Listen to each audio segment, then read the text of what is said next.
The largest and shortest distance of the earth from the sun R1 and R2.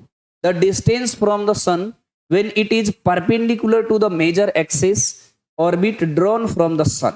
ठीक है, अब यही होता अगर ये हम लोग मैथ पढ़ते तो मैथ के हिसाब से लगाते, लेकिन हम लोग फिजिक्स पढ़ रहे हैं ना, तो उतना इन डेप्थ जाना नहीं। एक फॉर्मूला डिराइव करके आता है, पहले मैं उसे बता दे रहा हूँ फिलहाल, अगर आप उसे लर्न कर लेंगे, क्योंकि नीट में वैसे भी आपके पास इतनी डिराइव करने के लिए टाइम बिल्कुल नहीं रहेगा। मेरी बात समझे कि नहीं?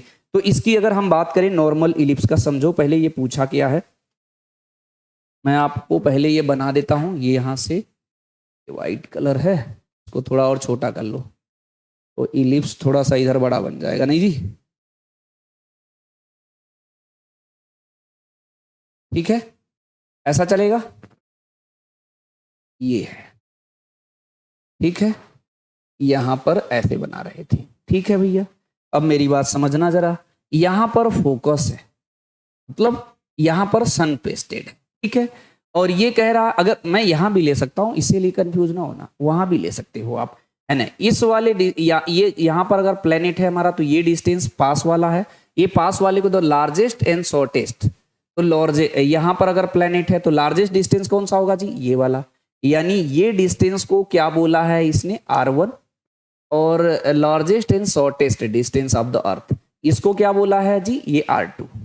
क्यों समझना है? अभी मैं थ्योरी पढ़ा रहा था तो मैं इसको R1 माना था, इसको R2 माना था, हो सकता है इसे मान ले तो फिर गलत हो जाएगा। मेरी बात समझे कि नहीं?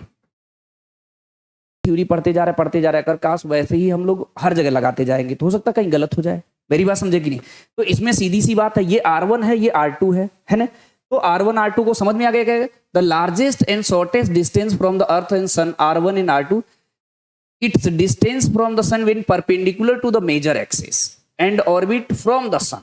मतलब ये फोकस से पास होने वाली लाइन को परपेंडिकुलर ड्रॉ करते हैं। तो किसी बायोलॉजी वाले बच्चों को नहीं पता होगा, इसको बोलते हैं हम लोग, यहां जो डिस्टेंस निकलता है उसे लेटस रेक्टम बोलते हैं। समझे कि नहीं? यहां से यहां तक के डिस्टेंस को, ये इसी से अभी डिराइव भी करना चाहें तो कर लेंगे। तो ये डिस्टेंस को बोल रहा है ये डिस्टेंस। तेरी बात समझे? R, ध्यान से समझना। तो इसको अगर डिराइव करेंगे अभी तो ये आएगा 2/R equal to 1/R1 plus 1/R2। का जो डेरिवेशन है वो प्योरली मैथमेटिक्स बेसिस पे है। मेरी बात समझे कि नहीं? मतलब आपको इसकी इसेंट्रिसिटी भी लिखना पड़ेगा। मतलब मैं पहले इसे आंसर मैच करा देता हूं आपको, कि आपको ये कीवर्ड है, ये ध्यान रख लेना। अभी फिलहाल नीट वाले बच्चों को ये मान के चले, ये प्रॉपर्टी तो नहीं है, डिराइव करके नॉर्मली सॉल्व हुआ है कि इलिप्स में ऐसा होता है। कहीं से भी अगर मान लो यहां पर फोकस मानोगे, यहां से परपेंडिकुलर डिस्टेंस, ये ध्यान देना, ये डिस्टेंस R लिया हूं, ये डिस्टेंस को मैं R2 लिया हूं, इस डिस्टेंस को मैंने R1 लिया हूं, तो 2/R equal to 1/R1 plus 1/R2 एक रिलेशन फॉर्मूला डिराइव होके आता है। तो यहां से अगर हम लोग R निकालेंगे तो R की वैल्यू कितनी आ जाएगी जी? बताना जरा। तो ये हो जाएगा 2/R, यहां पे एलसीएम जो होगा R1 R2 होगा, यहां पर हो जाएगा R2 प्लस R1 हो जाएगा। इसको जस्ट उल्टा कर ले दी तो ये हो जाएगा R/2 equal to R1 R2 divided by R1 plus R2। मेरी बात समझे? तो R की वैल्यू कितनी हो जाएगी? 2R1 R2 divided by R1 plus R2। मेरी बात समझे? तो क्या है, जो मैथ यूज हो रहा है वो क्वेश्चन हो सकता है कि कहीं ना कहीं यूज हो जाए। तो ये चीज आपको समझना पड़ेगा कि जहां पर मैथमेटिक्स यूज होता है वही क्वेश्चन लगभग कुछ बच्चे छोड़ के आते हैं। तो जहां मैथमेटिक्स यूज हो आप उस मैथ को इग्नोर ना करें, उस मैथ को सीख लें। जैसे कहीं डिफरेंशिएशन, कहीं पे इंटीग्रेशन, कहीं बेसिक मैथमेटिक्स यूज हो रहा है, कहीं टिग्नोमेट्री यूज हो रहा है। तो अगर आप सच में प्रिपरेशन करते हो, इतनी कठिन मैथ यूज ही नहीं हो रहा है, अगर उसके कीवर्ड लर्न भी कर लेते हो तो भी आपके काम हो जाएंगे। मेरी बात समझे कि नहीं? अब मान लो अब कोई कहे सर ये कैसे होगा, ये डिराइव करके आता है। ये मैथ वाले जो भी बच्चे अगर जुड़े होंगे, मैथ वाले बच्चे भी इसमें प्रैक्टिस करते हैं मेरे साथ, तो वो बता सकते हैं डायरेक्ट। कैसे जी? मैं इसको बताता हूं। इसके देखो यहां तक काम हो गया। जो भी नीट की प्रिपरेशन कर रहा है वो इस तरीके से सॉल्व करके नोट कर ले।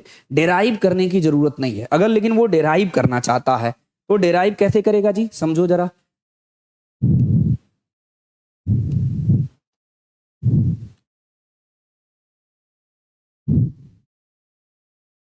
अब जैसे मान लो अगर मैं बायो का होता तो हो सकता मुझे नहीं पता होता, मैं मैथ का हूं तो मुझे पता है। मेरी बात समझे कि नहीं? तो एक समस्या, इसीलिए मैं कहता हूं ना, बायो वाले बच्चे बिल्कुल परेशान न रहें। आप फिजिक्स की किसी भी टॉपिक में अगर आपको दिक्कत है, सारे टॉपिक में 1 बाय 1 करके इतना जबरदस्त तरीके से क्लियर कर दूंगा कि आप एग्जाम देने जाओ तो आप बाकी सब्जेक्ट अगर संभाल के गए हो तो डेफिनेटली गजब का रैंक दिलाने वाला हूं इस बार। और एनालिसिस इसीलिए जरूर करते रहिए। एनालिसिस करना क्यों जरूरी है? हम क्वेश्चन पढ़ते हैं, फिर उसको सॉल्व कर लेते हैं, आगे बढ़ जाते हैं, फिर क्वेश्चन पढ़ते हैं, सॉल्व कर लेते हैं, आगे बढ़ जाते हैं। सिर्फ इसी तरीके से करते रहेंगे तो जब कोई न्यू काइंड ऑफ क्वेश्चन आएगा दूसरे टाइप का, उसी से मिलता जुलता रहेगा, लेकिन मुझे लगेगा मुझे नहीं आ रहा। समझ रहे हो क्यों? सारे क्वेश्चन 2023 तक के सारे क्वेश्चन मैं डिस्कस करता हूं। चैप्टर के एंड में आपको एक बार एनालिसिस करा दूंगा, देखो ऐसे ऐसे ऐसे क्वेश्चन आए। मेरी बात समझे कि नहीं? अब जैसे लेक्चर का पैटर्न बिल्कुल चेंज कर रहा हूं, मैं कराऊंगा भी, लास्ट साथ में भी एनालिसिस करूंगा। एक बार जब कंप्लीट हो जाएगा सारे क्वेश्चन तो एक साथ एनालिसिस करा दूंगा, एक साथ स्लाइड कर करके। यहाँ ऐसे आ जाता है ना, देखो मैं यहाँ से उसको सर्च कर करके एक एक कीवर्ड मैं आपको बताऊंगा। जो कीवर्ड लास्ट में चैप्टर फिनिश होने के बाद, जो कीवर्ड मैं कहूंगा उसे नोट कर लेना। सिर्फ एक पेज में ग्रेविटेशन नोट करने के लिए कहूंगा। एक भी क्वेश्चन अगर ग्रेविटेशन से क्वेश्चन आता है तो ये टॉप सीक्रेट बता रहा हूं, आपसे क्वेश्चन नहीं छूटेगा जो लोग मुझसे कनेक्ट हो रहे हैं। मेरी बात समझे? तो ये चीज समझना बहुत जरूरी है। इसमें चीजें बताऊं जी, क्या मैं कह रहा हूं इस तरीके से। ये इलिप्स के बारे में ज्यादा डीप में कोई जानना चाहेगा तो यहां पर एक फोकस होता है। मेरी बात समझे? यहां पर फोकस को क्या लेते हैं हम लोग? ए ई कामा 0 लेते हैं। अब ये मैथ वाला ही बच्चा समझ सकता है, आप डिराइव नहीं करूंगा, मैं बता दे रहा हूं, घर पे आप करना चाहो तो करते रहना। अच्छा, यहां से यहां तक के डिस्टेंस को हम लोग क्या बोले हैं जी? ए बोले हैं। और यहां से यहां तक के डिस्टेंस को मैं ए ई बोल रहा हूं। और ये भी अब आपको पता होना चाहिए, तभी तो डिराइव करोगे। ये पूरा डिस्टेंस, इसको मैं एच मान लू जी, या इसको मैथ वाले बच्चे जैसे लिखते हैं वैसे लिख दूं मैं। इसको लिखते हैं सब एल एल डैश। तो एल एल डैश की वैल्यू होती है 2b² डिवाइडेड बाई ए। ध्यान रखे रहना, मेरी बात समझे? ये होता है हमारा, ये डिस्टेंस हमको पता चल गया। लेकिन अपना जो क्वेश्चन था ये था हमारा, क्या माने थे जी हम? ये R2 था, ये R2 है, और ये वाला डिस्टेंस अपना क्या है? R1 है। और इस वाले डिस्टेंस को मैंने क्या माना था? R। यही डिराइव करना था मुझे, R निकालना था। समझे कि नहीं?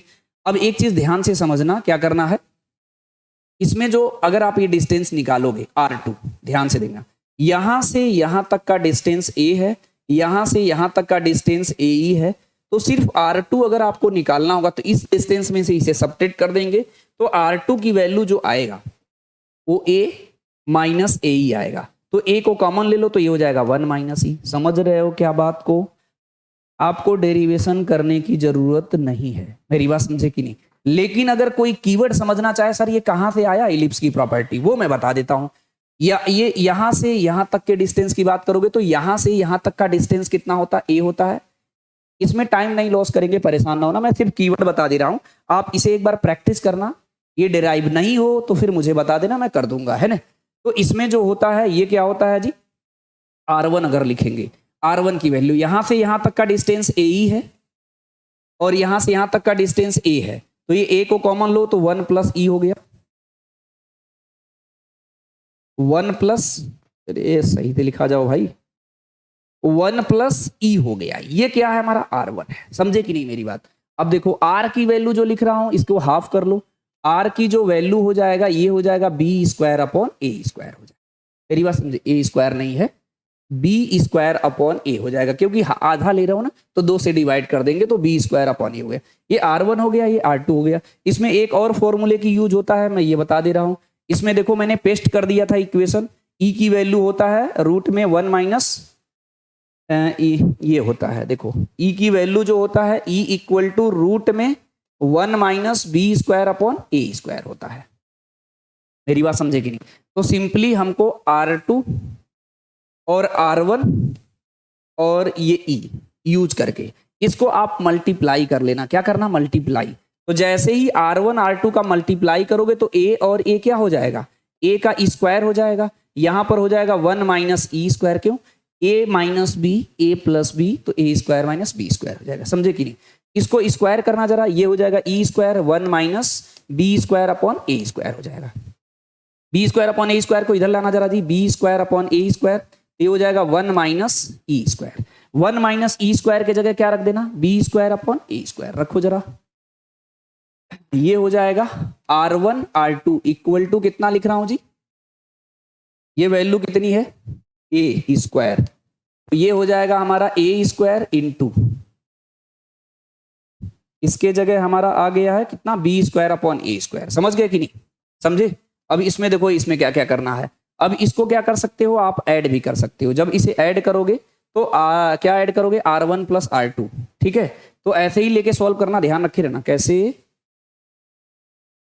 1 अपॉन, इसको अभी कर देता हूं, 1 upon R1 plus 1 upon R2 से करना, फिर इसको सिंप्लीफाई करना।